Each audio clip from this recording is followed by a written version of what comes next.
my name is Neil Kleinberg. I'm the founder and CEO of Diliver. Before we get into the common pitch deck slides, I thought I'd throw out an analogy to set the context. We're often called Carfax for M&A. When buying a company, instead of looking at a Carfax vehicle history report, we suggest you look at a Diliver Enterprise Performance and Growth Scorecard, and that'll tell you everything you ever wanted to know about the company's business, including the hard-to-find operational stuff, namely under-the-hood stuff, to reduce the risk of buying the company. Our elevator pitch is we're in the FinTech M&A or capital markets software space for our due diligence solutions. Our claim to fame is an enterprise-wide metrics-based scorecard tool that helps improve the quality and reduce the risk of M&A transactions, both on the buy side and on the sell side. Our mantra is science for the art of M&A. We're not trying to get rid of, nor do we think we could get rid of, even if we wanted to, all the artwork in the secret M&A community. We're just trying to add as much data analytics to it as possible for purposes of due diligence to bring it into the 21st century. We're in a large and growing addressable market, almost $7 billion by PitchBook and almost 14% CAGR.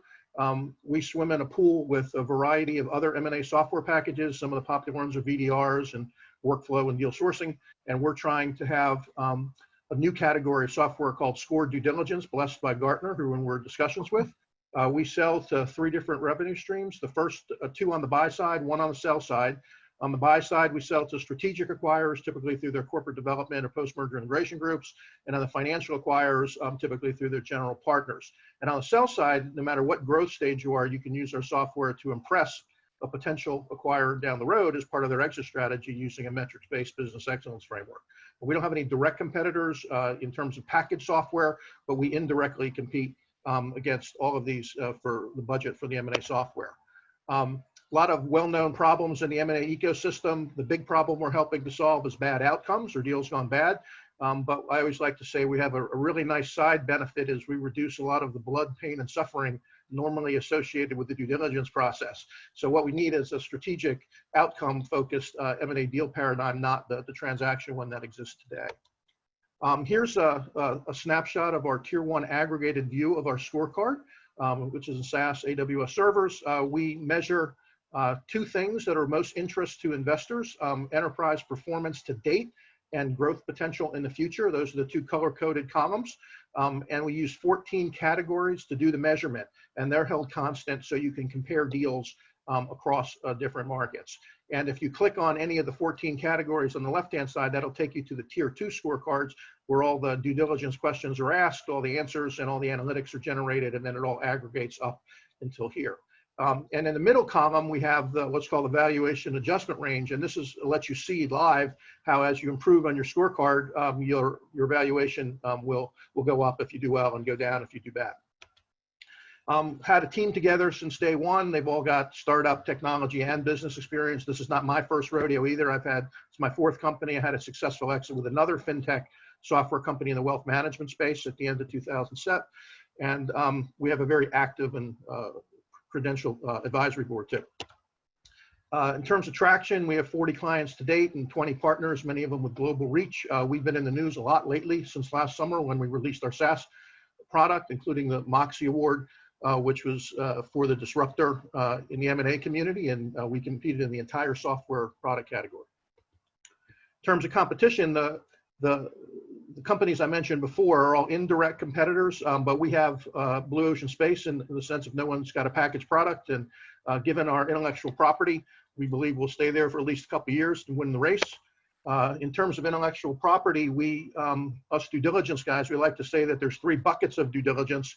The financial due diligence is handled quite nicely by the bankers and the CPA and the law firms. The legal due diligence quite nicely by the law firms and the general counsels. But the operational due diligence bucket, which is our sweet spot, is the area where most deals, and the reasons why most deals fail. And we have a provisional patent for the entire platform that's pending.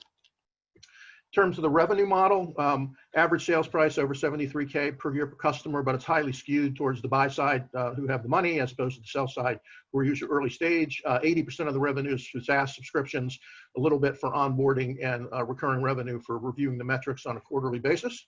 In terms of the financials, we're raising our 2nd seed round now, $1 million at an $8 million valuation cap, and so we can launch aggressive marketing initiatives and very high ROI, 62%. We've got a variety of exit options. My favorite one is a private equity firm or a big VC who wants to put an integrated suite under 110. Thank you very much. And if you have any questions. Perfect timing, Neil. Perfect timing. Practice makes perfect. Right? Great presentation. That was fantastic. Very cool. Very cool company. Judges, I'll open up the floor and let's get Neil some questions. Yeah, on extracting the the information to go through the operational due diligence process, is that entered by the investment professional and it gets bumped up against a series of like benchmarks that are proprietary to you, or maybe walk us through how that works real quick? Yeah, combination of both. We provide a pre-populated list of due diligence questions that are based on 2 factors. The first is the growth stage, and we define 4 of them: startup, emerging, established, and market leading. So the size of the company dictates the number of questions that we provide at the beginning. So typically a startup has 100, about 200 for established, 300 and up as you get bigger. And then we allow the client to custom tailor those pre-populated list of questions. They can delete any ones that's not applicable, anyone that's not asked based on our benchmarks. They can introduce, so when we're done, before we actually release the questions to the candidate seller, it's 100% custom tailored to the buyer's desires on what they want to ask based on their deal thesis. Gotcha. Hey Neil, this is Megan. Hello. This is really interesting. We built a business due diligence scorecard model similarly, but it took 7 years of data. Where are you getting your data from, and how are you going to keep it up to date? So we have a long-term big data play, and the reason we can do that is because we keep at a minimum the 100, 200, or 300 answers to the questions for each company's growth stage and vertical market, namely industry, sub-industry, domain, in our database. So even if they are not investment worthy, when they do the self-assessment, we're going to still track all that data. So over time, a lot of an angel group might have 100 applicants per month, and they might only have 3 of them that are investor worthy, but we're still collecting the data on the 100, right? So it's going to grow really big, really fast, and ultimately we'll call ourselves a big data play, but we're preparing for it now. Amazing. One follow-up to that. Do you have customers, you mentioned, average contract value. Do you have early adopters, or are you still? Yeah. We have 40 customers to date. 2/3 are on the sell side, but when we released the buy side version in SaaS format last summer, that's when now we'll be able to go after the big buy side clients. So we got our first big buy side client, a $10,000 a month SaaS subscription user, who we're onboarding now. Diliver onboarded itself too. We eat our own dog food. We were the guinea pig, and we're in negotiations with 4 different buy-side financial firms, an angel group, a VC, a private equity firm, and a family office right now. But we had to wait for the SaaS version to do that, but it's coming right now. Neil, can you clarify if there's an intent to resell access to the database of company data that you collect through some of your clients? Yeah, so that's a very interesting question. So I know I zipped through the exit strategy options real quick, but the 5th one was that scenario, namely spinning off the data, which we believe will be extremely valuable, because nobody, PitchBook, Capital IQ, FactSet, whoever you want to look at, collects outcome data, right? So that's our special sauce in terms of data analytics.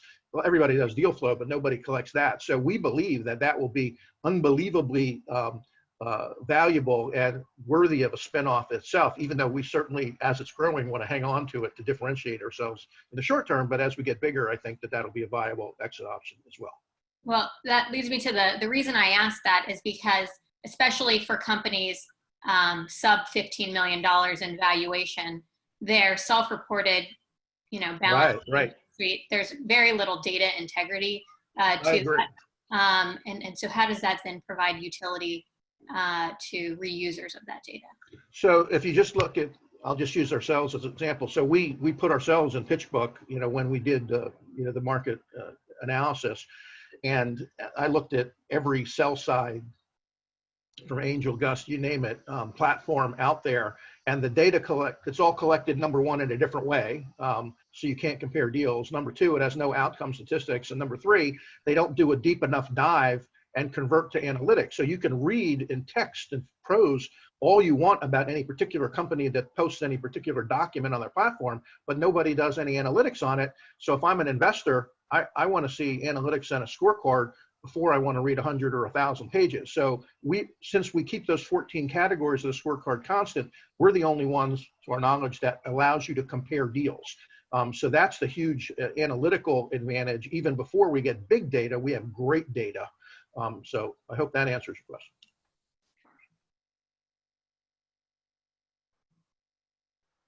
Did that answer your question? Yes. Okay, thank you.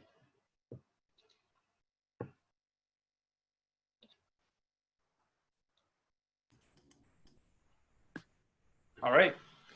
Any other questions before we finalize and tally the final scores? Yeah, I have a quick question. Neil, Sure. You mentioned, you mentioned your exit strategy. How does it change your operating strategy, if you say, hold this company for 10 years rather than, if your real desire is to get this thing up and running and spin it off in, say, 3 to 4?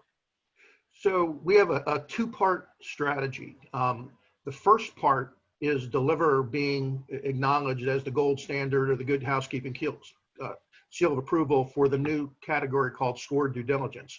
The second part is us being the special sauce in an integrated suite, which involves the other M&A software packages, most notably one virtual data room, one workflow process automation, and one deal sourcing, and a few other fragmented pieces together under a suite which does not exist today. Think of NetSuite for M&A. So that's the second part. Now the actual time frame is we've got ROI scenarios for an early exit in 3 years, a mid exit at 4 years, and if we wait the full 5 years. But in my personal opinion, and of course I'm biased, I think we're going to get acquired at early year 3. And then whoever acquires us, that'll dictate the scenario. And if it happens to be the financial acquirer, big VC or private equity firm that wants to do the suite, then we can start building the suite in year 4 and 5. So depending on who the acquirer is, and if they share the same long-term vision as us, then that'll sort of dictate us on the step 2 path. And I'm guessing that'll be in year 3. Did that answer your question? It did. Thank you very much. My pleasure. All right. I think that wraps it up.